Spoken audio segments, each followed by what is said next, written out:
Hello, Professor. This is Tyler Kluska. This is for presentation number 2. We're going to be focusing on this problem. And in this problem, we're going to need the equivalent roughness chart, as well as the Moody diagram. For this problem, we're looking at water is pumped from the large tank shown in diagram A below. The entrance to the pipe section is sharp-edged, and the pipe is cast iron with a total length of 2 meters. Flow within the pipe is observed to be fully turbulent. The relationship between volumetric flow and actual head rise is provided in the pump specifications and is shown in diagram B. For part A, we're going to determine the volumetric flow rate for this system, which is Q. We're going to show that the observation of fully turbulent flow is correct, which we'll need the Moody diagram for.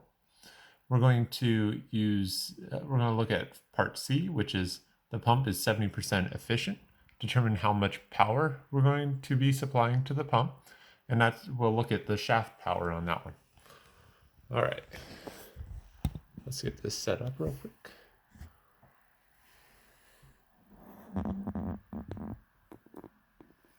Okay. I'm sorry if it falls. Sorry in advance if it falls. And all right, 3. We're good. Okay. Cool. Got my notes out. All right. So first, I'm working off the 6th edition book. So any page numbers that I provide are going to be off the 6th edition, as we can see. The first thing is we want to pull out the important information. So the first thing is that we see that the length of the pipe is 2 meters. So we'll pull out the length equals 2 meters, 2.0 meters. But we're also going to pull out the equivalent roughness from the table 8.1, which in 6th edition is, since we're working in the metric, we're going to use 0.26. Now, this was in the 6th edition, page 412. We're also going to need the sharp edge of the pipe. So we're going to pull out the head loss coefficient, which is going to be KL. It's going to be equal to 0.5. Let me draw a quick diagram here.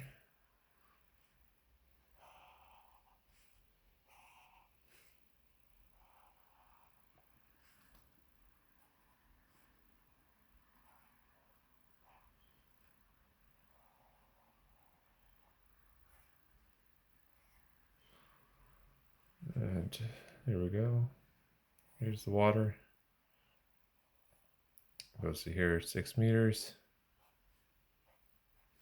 This is the sharp edge we're talking about right here. Sharp.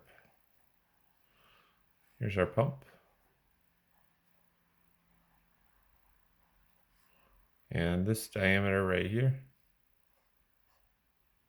is 0.070 meters. All right, cool. So the next thing we also can pull out is from the graph that was showing our head loss, our loss from the pump, our head in the pump is going to be equal to 20 minus 2,000 Q squared. Now we know that Q is equal to AV. We're going to set up the top right here as our point A. We're going to set up the bottom right here, our exit as our point B. All right. Ooh. So now that we start that, we're going to use the losing my mind, flow equation. for pumps. And so we're going to need the pressure and specific weight,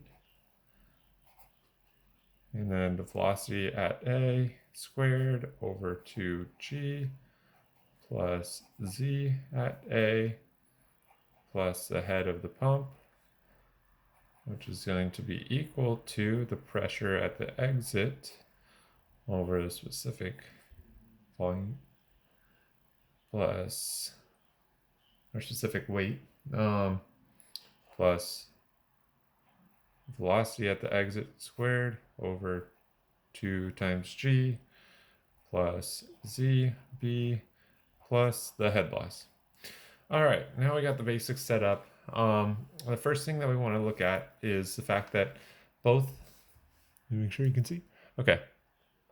Both points go to atmosphere, so that ends up zeroing out both our pressures. So we can go 0 here. We can also go 0 here. The next thing is, since this is so close to, there's no movement up here, and it's so close to air, we're going to put our velocity here as 0. Now, because we're looking at the exit point is at the same height as the location that we're looking at, there's no change in elevation and whatnot. This is our z for our exit is going to end up being 0. Now our z for our A is going to be this 6 right here. So let's pull that out. So our ZA is going to equal 6 meters. Make sure you can still see. Okay, cool. Now let's pull out the next part, the head of the pump. So head of the pump. We're going to need to find everything in velocity of B because we're looking for the volumetric flow rate. And right now we have the volumetric flow rate, which is an equation. Oh, we kind of have the volumetric flow rate, which we can figure out based on our head of our pump's equation.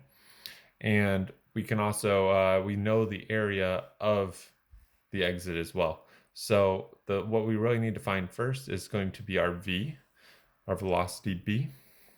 So now the head of our pump is 20 minus 2,000 Q squared, which can then go to 20 minus 2,000 A squared V, well, AB, VB squared. The next part that we're going to look at is, well, this is what we're trying to figure out. So let's look at the head loss. And so our head loss, the head loss equation is going to be equal to the friction coefficient times the length over the diameter plus our head loss coefficient. Oops, sorry. KL. There we go. And then that's all going to be times our V. And since we're looking at the exit, it's going to be VB squared over 2G. So now let's figure out what our F is, because that's the only part of this that we haven't figured out quite yet, other than VB, which is what we're going to try to solve for. Now, F is going to be equal to our roughness factor, which was 0.26. So let's put F is equal to roughness factor 0.2, roughness factor over the diameter, which is equal to point.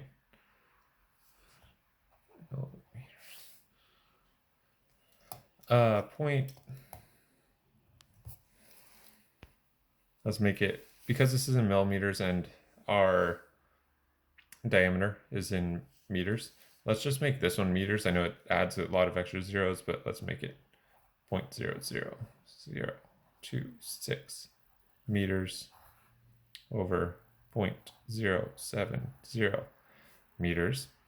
And that comes out to 0.0026 divided by 0.070. We're looking at 0.00371 4. Now, when we go back and we looked at the Moody diagram, that's going to be equivalent to a roughness factor of, it looks like it's about 0.0265. Let's go for 6.5. All right, so now that we can have our roughness factor right here, we can go ahead and plug it right back into our equation right here. So let's go ahead and do that. Let's say head loss is equal to 0.0265 times 2 for the length, 2 meters, over 0.070 meters, which is our exit, again, diameter of our exit, plus the 0.5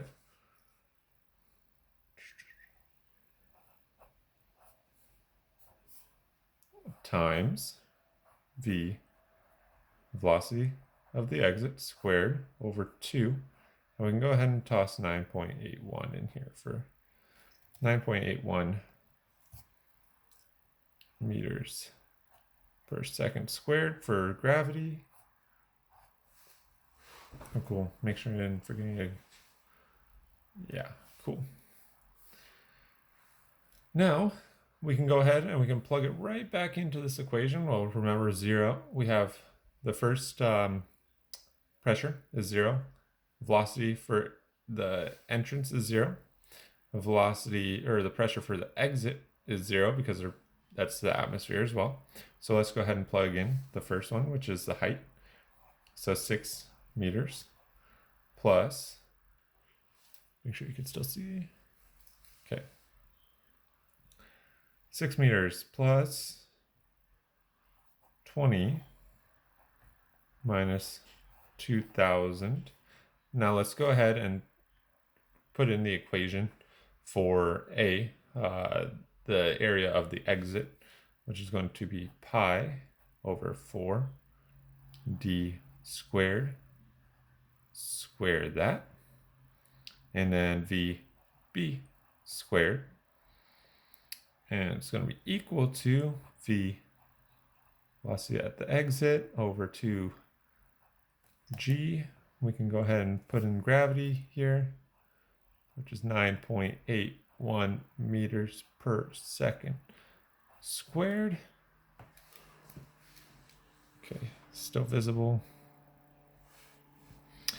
And add the head loss, which was 0.0265 times, you know what, let's go ahead and reduce this down real quick, and we're going to reduce this down to that. So let's go ahead and get rid of that.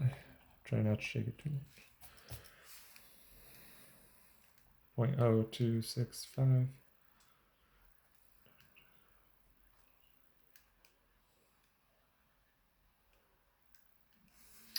I got a number of 1.257 VB squared over 18. 1.81 times 2. Oh, 19. Sorry. My mistake. 19.62.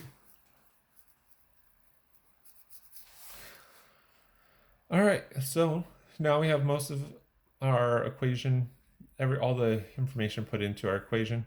So we can go ahead and start trying to reduce some of this. Well, first let's add the 6 and the 20 together. So we're going to end up with 26. We can go ahead and move this guy onto the other side because we want to put all the velocity of the exits on the same side. So we're going to say equals 2,000 times, let's just go ahead and put in the 0.070 for the exit diameter. And I'll reduce this down real quick. So that's times pi divided by 4 times 0.07 squared equals, and then we're going to square that again.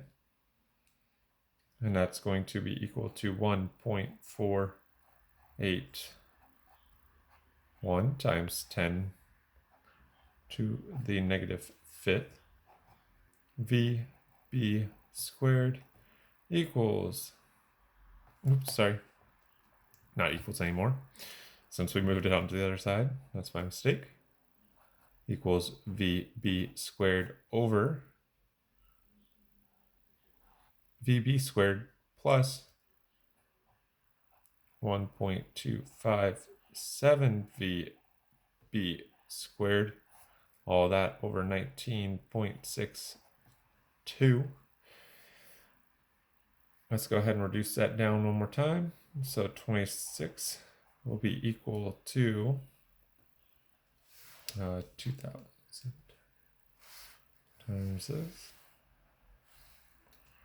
Okay, we end up getting a 0.0296 VB squared plus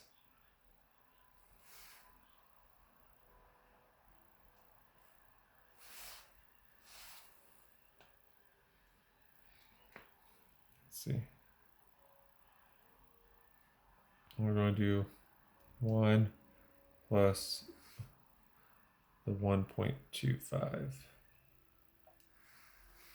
and then divide that.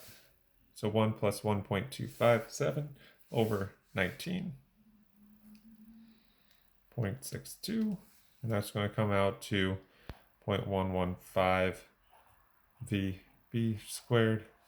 Now I'm rounding here a couple times.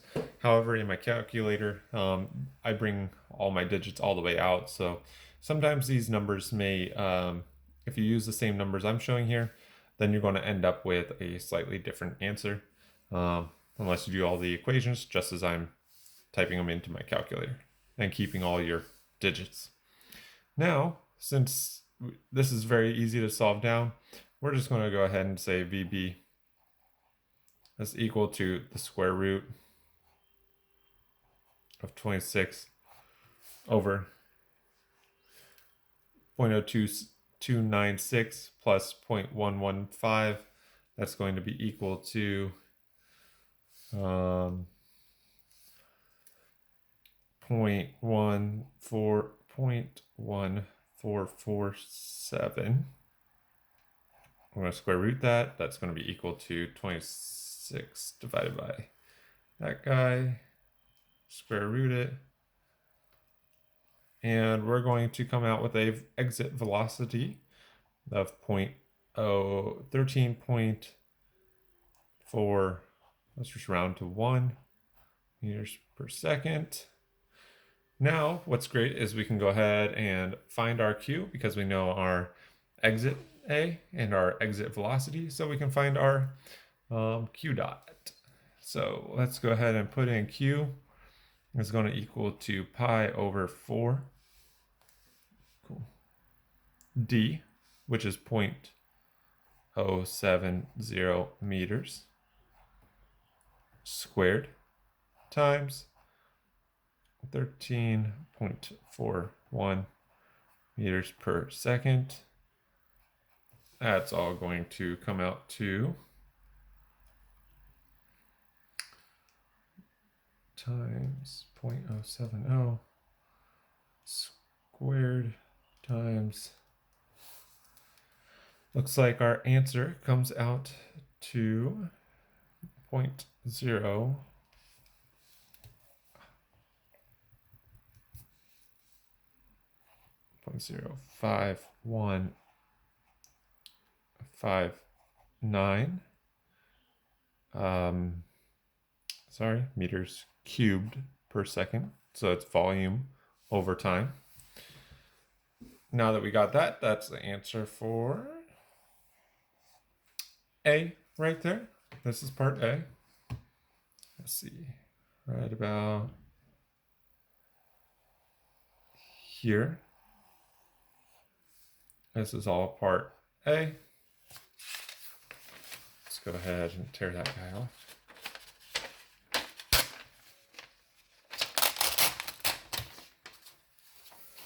On to the next page. We're going to need some of those numbers, so I'm going to keep that guy right over here on my side. Part B, let's see, should be, come on computer, there we go. Okay, part B is show that the observation of fully turbulent flow was correct.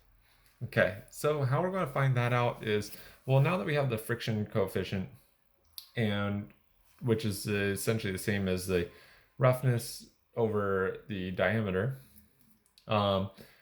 we can need the Reynolds number. Now, for part B, part B, the Reynolds number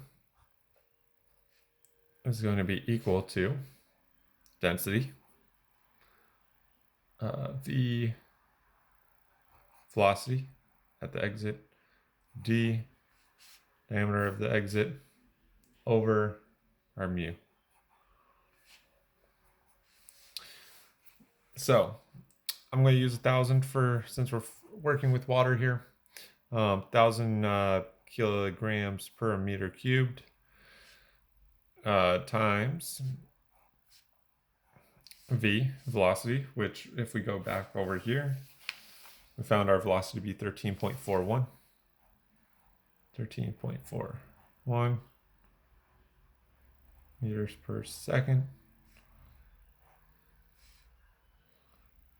And then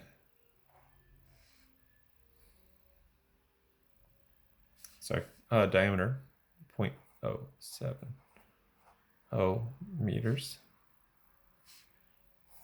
all over our mu, which if we look at the chart, I forgot to pull that up, but it should come out to 1.21.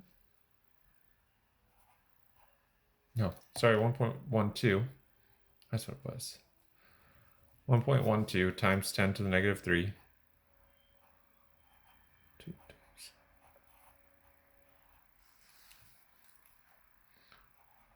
Oops. Newtons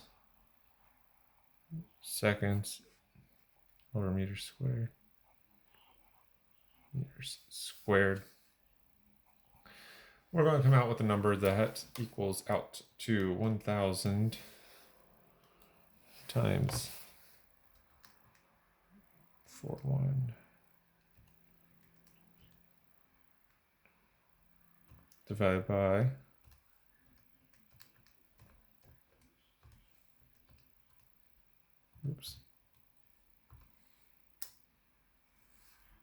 Yep, that looks about right. So we're going to come out with a Reynolds number of 8.38 times 10 to the 5th. Now let me see if I can get the picture over here real quick for you. Now,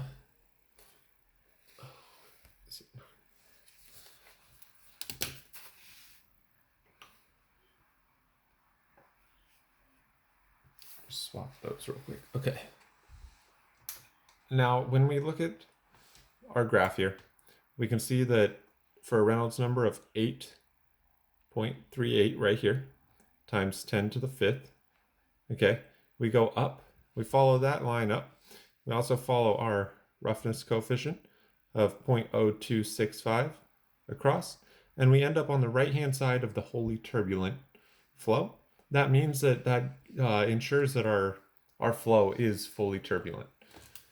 Now that we know that, we've answered part B. Okay. Ooh. Everything's kind of floating. Okay, so fully turbulent. Check. Let me get my notes set back up over here. All right. So now for the last part,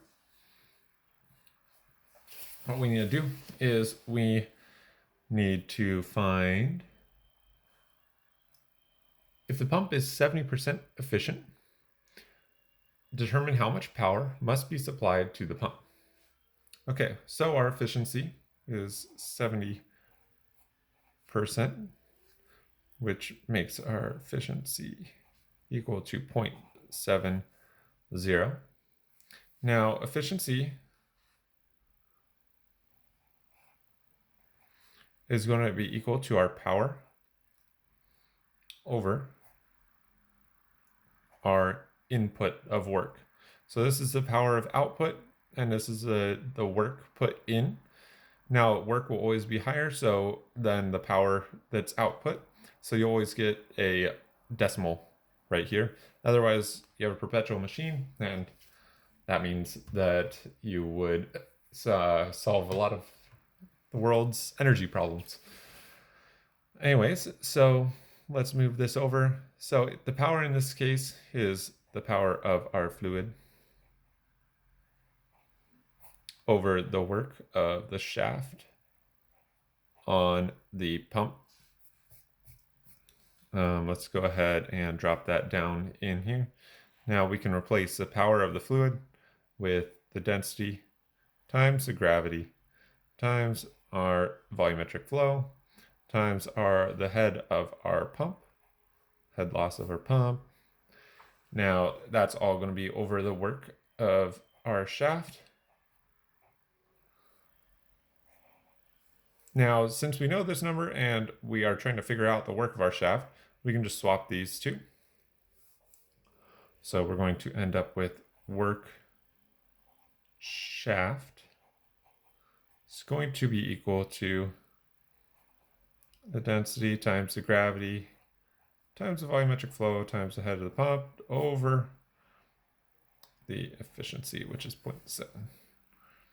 Now let's go ahead and replace all those out. So we're going to use 1,000 again, kilograms per meter cubed for our density, 9.81 meters per second squared for our gravity. Pull our Q back, which was 0.05159 meters cubed per second. Ooh, I'm going to run out of space right here. Now we got to pull the head of our pump, which, as we know from our equation, is 20.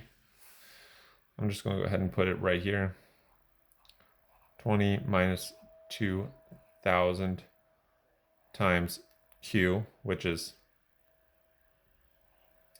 0.05159. I'm going to leave out the units right there, squared. All right, now this is all going to be easy because it's all over 0.70. So now work shaft will be equal to, let's calculate the top part first. 1,000 times 9.81 times 0.0, oops, since we already have that number saved in our calculator, let's go back up there and pull that down, oops, times 20, oops, 20 minus the 2,000 times, see, 20 minus the 2,000 times the volumetric flow squared. And let's go ahead and, oops, for the top, we've got 7428.0. That's 0.1. This is in watts. Now, as we know, our efficiency is 70%. So when we divide by a decimal place, this is going to increase this number to show us how much our work output, our work input is going to be. So that number, our work for our shaft, is going to end up being, divide that by 0.7, 10,612 watts, or we can just round to 10.6 kilowatts. All right. Well, thank you for my presentation. I need to sign it. Here's my signature. There we go. And thank you.